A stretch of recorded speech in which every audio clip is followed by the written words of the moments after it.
दोस्तों नमस्कार, स्वागत है एक और नए वीडियो में। आप देख रहे हैं Lavanya global career planner YouTube channel और मैं हूं आपका होस्ट एंड दोस्त अशोक कुमार साहू, करियर कोच। आज हम बात करते हैं क्रोएशिया में वीजा को लेकर के। बहुत लोगों का क्वेश्चन आ रहा है कि भाई कौन कौन सा वीजा कितना समय में आ रहा है। कोई बोल रहा है कि वहां का वर्क परमिट वीजा नहीं आ रहा है, कोई बोल रहा है कि सिर्फ सीजनल वीजा आ रहे हैं, कोई बोल रहा है कि अभी वहां पर विजिट वीजा नहीं मिल रहा है। तो आपका क्रोएशिया का वीजा को लेकर के जो भी डाउट्स होगा आज मैं कोशिश करूंगा उसे क्लियर करने के लिए।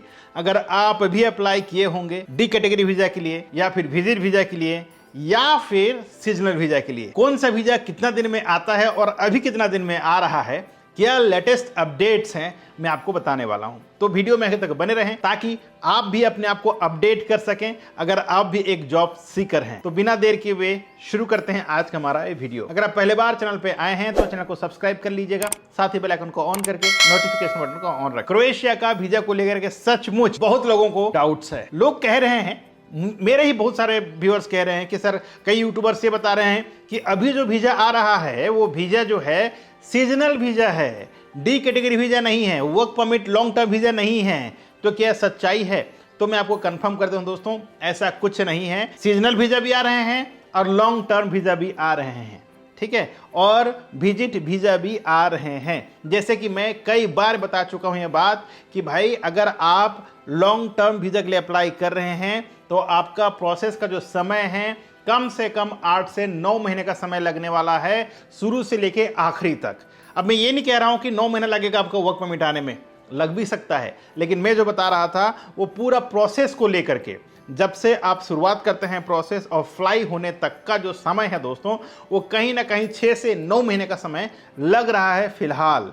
और ये बता रहा हूं मैं डी कैटेगरी वीजा के लिए, जो आपका लॉन्ग टर्म वीजा है। बात करें सीजनल वीजा का, तो सीजनल वीजा 6 महीना का होता है। हालांकि कई बार आपको 1 महीना काम मिलता है, कई बार 2 महीना काम मिलता है, कई बार 4 महीना काम मिलता है। वो इसलिए क्योंकि जब वहां सीजनल शुरू होता है, अगर आप लेट पहुंचते हैं, आपका वीजा लेट आता है और वहां का सीजन अबाउट टू फिनिश होने वाला होता है, अब जाते हैं। जाहिर से बात है, अगर 2 महीना फसल बचे रहेगा तो आपको 2 महीना काम मिलेगा, 3 महीने का बचेगा तो 3 महीने का मिलेगा, 1 महीने का बचेगा तो 1 महीने का मिलेगा आपको। फिर लोग क्या करते हैं, वहां पर कोई भी जॉब सर्च कर लेते हैं।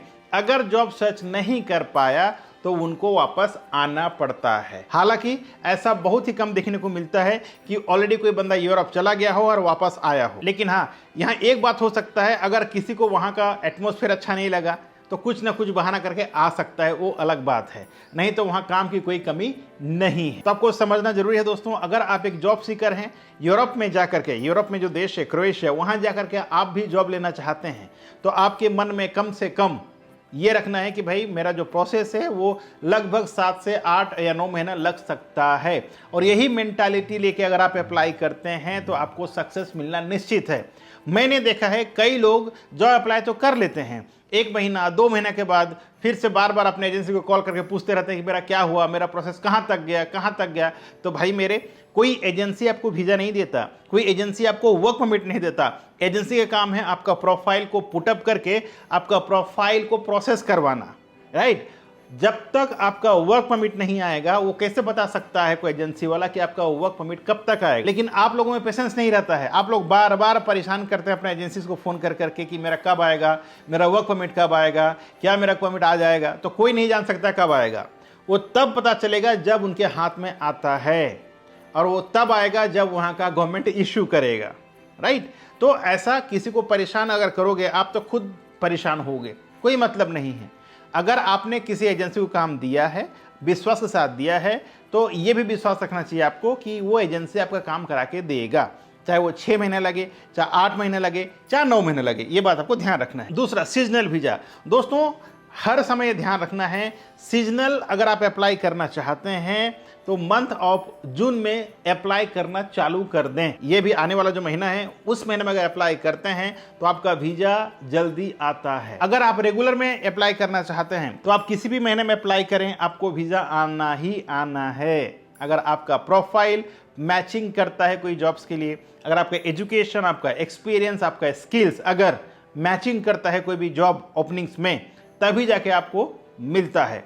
डिले होने का दूसरा कारण बताता हूं मैं। कभी कभी क्या होता है, डिले होने का कारण आपका प्रोफाइल मैचिंग नहीं होता है। अगर प्रोफाइल मैचिंग नहीं होगा तो वहाँ जो कोटा सिस्टम होता है उसमें वो मेल नहीं खाएगा, ठीक है। तीसरा, जब तक आपका प्रोफाइल मैचिंग नहीं होगा कोई एम्प्लॉयर आपको हायर कैसे करेगा, और जब तक हायर नहीं करेगा तो आपका वर्क परमिट कैसे आएगा, राइट। तो कभी भी क्या होता है, आपका एजेंसी वाले पुश करके बहुत ज़्यादा मेहनत करके प्रोफाइल को लगाते हैं और कहीं ना कहीं कभी कभी टाइम लग जाता है, कभी 2 महीना, कभी 3 महीना, और इस वजह से आपका जो भी प्रोसेस है वो थोड़ा डिले हो जाता है। लेकिन आपको लगता क्या है कि एजेंसी वाला मुझे या मेरा प्रोसेस को लेट कर रहा है, तो ऐसा बिल्कुल नहीं है। कहीं ना कहीं अगर डाउट था आपका मन में तो शायद क्लियर हो गया होगा। अब बता दूं मैं इसका डॉक्यूमेंटेशन। देखिए दोस्तों, हर एक वीजा का अलग अलग डॉक्यूमेंट्स लगते हैं। हालांकि वर्क परमिट है, डी कैटेगरी वीजा और सीजनल वीजा का डॉक्यूमेंट सेम है। इसमें भी आपको पीसीसी देना पड़ेगा, उसमें भी पीसीसी देना पड़ेगा, इसमें भी सारा डॉक्यूमेंट्स आपको देना होगा, उसमें सारा डॉक्यूमेंट्स आपको देना होगा। जैसे कि आपका education certificate, experience certificate, photographs, ठीक है, आपका पासपोर्ट कॉपी, आपका जो भी पास्ट एक्सपीरियंस है, सारे डॉक्यूमेंट्स आपको देना होता है। लेकिन विजिट वीजा में अलग होता है दोस्तों। विजिट वीजा में जो एक्स्ट्रा डॉक्यूमेंट्स लगते हैं वो ये है कि अगर आप कहीं पर नौकरी कर रहे हैं तो आपको अपना सैलरी स्टेटमेंट या फिर कंपनी से एक लेटर लिख के लाना होगा कि भाई आप विदेश घूमने जा रहे हैं, या आपको आपका ITR मिनिमम 3 साल का देना होता है, या फिर इसके साथ साथ आपका 3 मंथ का बैंक स्टेटमेंट, और उसमें कुछ बैलेंस भी दिखाना होगा। आप कितना दिन के लिए जा रहे हैं, कितना पैसा आपके अकाउंट में है, क्या आप वहां पर सर्वाइव कर पाएंगे, नहीं कर पाएंगे, ये भी आपको एक कवर लेटर बनाना होता है। उसमें सारा चीज लिख के बताना होता है कि मेरे अकाउंट में इतना पैसा है, मैं इस कंपनी के लिए काम करता हूं, मैं इतने दिन के लिए कंट्री जा रहा हूं, मुझे अलाउ कीजिए। और अगर वहां का सरकार को लगा कि आप सचमुच ये देश जो है घूमने आ रहे हैं तो आपका वीजा को अप्रूवल करते हैं दोस्तों, अन्यथा वीजा को रिजेक्ट कर दिया जाता है। और फिर लोग बोलते हैं कि यार वीजा रिजेक्शन आ रहा है। कई लोग, एक और बात बता दूं मैं, अभी रिसेंटली जब हमको कम से कम 14 वीजा कुछ आया था क्रोएशिया का, अब भी आ रहा है और 3 आने वाला है, ठीक है। तो लोग कह रहे थे कि सर, एक यूट्यूबर बोल रहा है कि अभी का जो वीजा है सीजनल वीजा है, आपका कौन सा वीजा है। तो मैं बता दूं मेरा दोस्त, हमारा जो भी जॉब्स होता है maximum hospitality and tourism related होता है।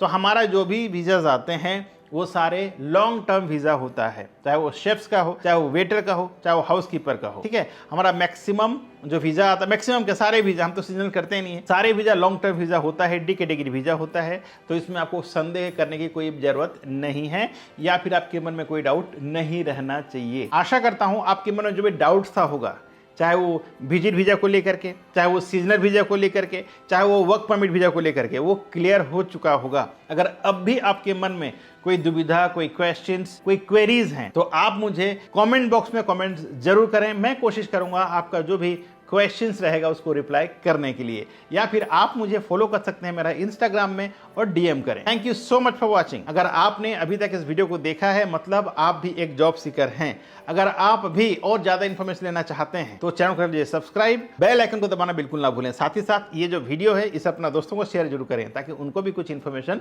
मिल सके। Thank you so much. मिलते हैं इसी तरह का एक और नए वीडियो में नए टॉपिक के साथ। तब तक के लिए आप रखें अपना ख्याल और मुझे दे इजाजत। Thank you so much. जय हिंद, जय भारत।